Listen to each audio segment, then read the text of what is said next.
سلام خدمت دوستان گرامی.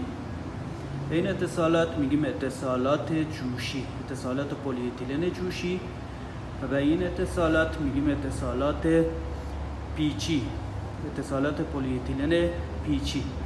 حالا فرق این دوتا چیز و کجا کاربرد دارن؟ این اتصالات جوشی در سایزهای 110 به بالا که لوله یا اتصالات ضخامت لازم را برای جوش لب به لب دارن، از اینا میتونیم استفاده کنیم. و برای سایزهای 110 به پایین که ضخامت لوله ها پایین هست، کم هست و جوش لب به لب جوش خوبی در نمیاد و کیفیت لازم رو نخواهد داشت، از اتصالات پیچی استفاده میکنیم.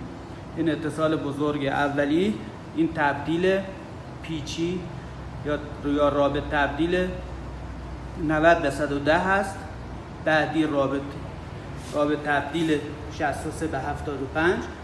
بعدی رابط مساوی 63 در 63 و یکی هم در پوش 75 هست که حالا از این اتصالات پیچی به خاطر اینکه ما نمیتونیم جوش لب به لب بدیم، از اینا استفاده میکنیم. و در سایزهای بالا میتونیم از اتصالات جوشی استفاده کنیم.